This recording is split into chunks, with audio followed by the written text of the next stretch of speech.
శ్రీమాత్రే నమః. విప్రా టీవీ ప్రేక్షకులందరికీ కూడా స్వాగతం. మన విప్రా టీవీ ట్రావెల్ బ్లాగ్లో ఈనాటి అంశంలో భాగంగా మన భాగ్యనగరం హైదరాబాద్ తెలంగాణ ప్రాంతం సుల్తాన్ బజార్ కోటి ప్రాంతంలో కొలువుదీరిన చాలా ప్రాచీనమైన దేవాలయము శ్రీ నరసింహస్వామి వారి యొక్క దేవాలయ విశిష్టత ఈనాడు ఈ వీడియోలో మీ అందరికీ కూడా తెలియజేస్తున్నాను. మనకి నృసింహస్వామి వారి యొక్క దేవస్థానాలు ఎన్నో ఉన్నాయి మన తెలుగు రాష్ట్రాల్లో. అలాగే మన తెలంగాణ ప్రాంతంలో యాదాద్రి మొదలైన హైదరాబాద్ చుట్టుపక్కన ఉన్న దేవస్థానాల్లో ఈ దేవస్థానం కూడా ఒక ప్రాచీనమైన పురాతనమైన దేవాలయము. మరి ఆ యొక్క దేవాలయానికి ఎలా చేరుకోవాలి, దేవాలయం యొక్క విశిష్టత, హైదరాబాద్లో ఎక్కడ కొలువు తీరింది, ఈ విషయాలన్నీ కూడా తెలుసుకుందాం. తెలుసుకునే ముందు అందరూ కూడా నా యొక్క ఛానల్ని విప్రా టీవీ ఛానల్ని లైక్ చేయండి, కొత్తవారైతే సబ్స్క్రైబ్ చేసుకోండి, పక్కన ఉన్నటువంటి బెల్ ఐకాన్ని నొక్కడం మర్చిపోవద్దు. తద్వారా నా యొక్క వీడియో నోటిఫికేషన్ అన్నీ కూడా మీకు వస్తూ ఉంటాయి. మరి ఈ యొక్క ఆలయ విశిష్టత తెలుసుకుందాం రండి.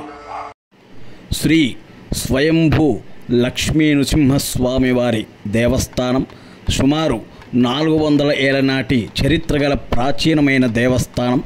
హైదరాబాద్ సుల్తాన్ బజార్ కోటిలో కొలువుదీరిన ఈ దేవస్థానం స్వామివారి యొక్క మహిమ, స్వామివారి విశేషాలు తెలుసుకుందాం రండి.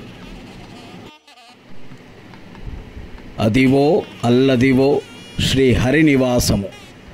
ఆలయంలోనికి ప్రవేశించిన పిమ్మట మొదటిగా మనకు రాజగోపురం దర్శనమిస్తుంది. లోపలికి వెళ్తూ ఉందాము. ఓం శ్రీ లక్ష్మీ నృసింహాయ నమః.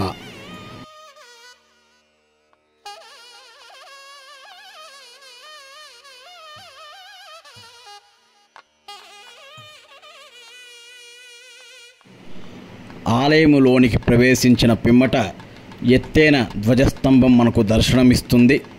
ఓం శ్రీ లక్ష్మీ నృసింహాయ నమః. చూసారా, ఎంత అద్భుతమైన ఆహ్లాదకరమైన ప్రశాంతమైన ఆధ్యాత్మిక వాతావరణంతో మనస్సు ప్రశాంతంగా నిండిపోయే శ్రీ లక్ష్మీ నృసింహస్వామి వారి దేవస్థానం.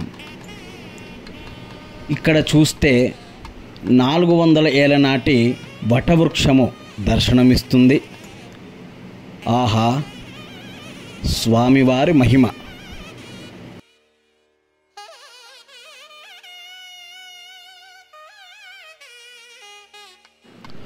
ఇటు నుంచి లోనికి ప్రదక్షిణ చేస్తూ ఆలయ విశిష్టతను తెలుసుకుందాం రండి.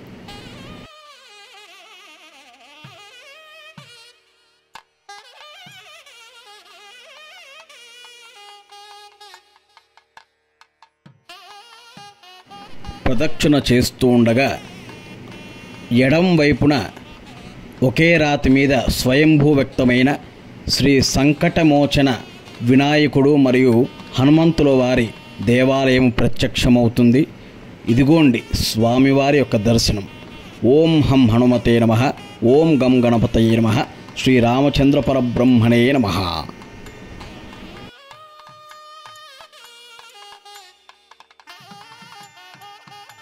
పూర్వము 400 ఏళ్ల నాటి సమయంలో ఈ ప్రాంతమంతా కూడా దిట్టమైన అడవి.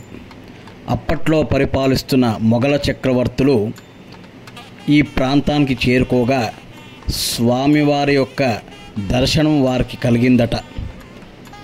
అదే సమయానికి అక్కడ ఉన్నటువంటి సాధువు పరమపూజ్య సంత్ రామ్ సుఖదాస్ మహారాజ్ అనే స్వామివారు ఈ స్వామివారి యొక్క మహిమని తెలుసుకొని రాజుల యొక్క అంగీకారముతో ఈ యొక్క దేవాలయాన్ని ప్రతిష్టాపనకి అంకురార్పణ చేశారట. ఇక్కడ చూస్తూ ఉన్నాము, శివాలయ మందిరం మనకి దర్శనమిస్తుంది. ఎక్కడ హరి ఉంటే అక్కడ హరుడు కూడా ఉంటాడనే నిదర్శనము. శివాయ విష్ణు రూపాయ శివరూపాయ విష్ణవే శివశ్చ హృదయం విష్ణోః విష్ణోశ్చ హృదయం శివః. ఇక్కడ మనం చెప్పుకున్నట్టుగా 400 ఏళ్ల నాటి వటవృక్షం కింద నాగదేవతలు దర్శనమిస్తున్నారు. ఓం శరవణ భవాయ నమః. స్వామివారి శివాలయంలోకి మనం ప్రవేశిస్తున్నాము. నమో హిరణ్యవాహవే హిరణ్యవర్ణాయ హిరణ్యరూపాయ హిరణ్యపతయే అంబికాపతయ ఉమాపతయే పశుపతయే నమో నమః. నందీశ్వరాయ నమః.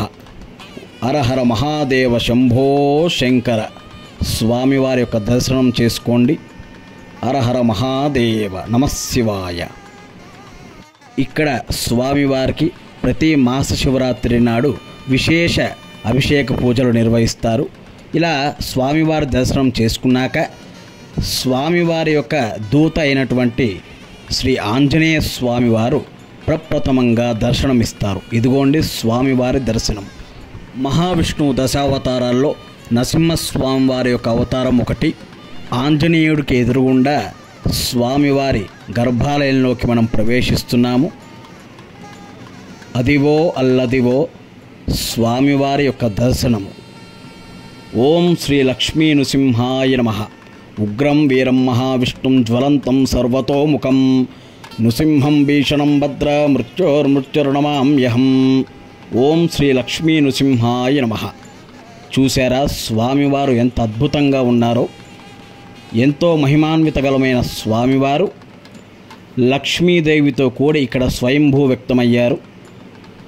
అలా ఆ సాధువైనటువంటి రామసుఖదాస్ అనే స్వామివారు ఈ యొక్క దేవాలయానికి ప్రతిష్టాపన, అలాగే దేవాలయ కట్టడానికి అంకురార్పణ చేసి భక్తుల యొక్క సహకారంతో ఈ యొక్క దేవాలయాన్ని నిర్మించారట. పూర్వము ఒకనాడు దీనికి సొరంగ మార్గం కూడా ఉండేదట. అలా ఆ స్వామివారు అక్కడి నుంచి గర్భాలయంలోకి ప్రవేశించి స్వామివారి యొక్క సేవ చేసుకునేవారట. ఇదిగోండి ఇక్కడ చూసారా, మనం ఏదైతే చెప్పుకున్నామో సంత్ రామ్ సుఖదాస్ అనే స్వామివారి యొక్క సమాధి మందిరము. ఆలయం బయటకు చేరుకోగా మనకి కుడివైపు ఈ యొక్క స్వామివారి సమాధి మందిరం దర్శనమిస్తుంది. శ్రీ గురుభ్యో నమః. స్వామివారి యొక్క పక్కన ఇంకో చిన్న సమాధి మందిరం ఉంటుంది. అదే బృందావనం అంటాము. స్వామివారి శిష్యులైనటువంటి ఒకరిలో ఆ యొక్క బృందావనము. చూశారు కదా స్వామివారి యొక్క ఆలయము. ఈ యొక్క ఆలయానికి చేరుకోవడానికి హైదరాబాద్ కోటికి చేరుకొని ఈ యొక్క దేవాలయాన్ని దర్శించుకోవచ్చు. మరికొన్ని వీడియోలతో మళ్ళీ మీ ముందుకు వస్తానని సెలవు తీసుకుంటూ నా ఛానల్ని సబ్స్క్రైబ్, లైక్, షేర్ చేయండి. శ్రీమాత్రే నమః. శుభం భూయాత్.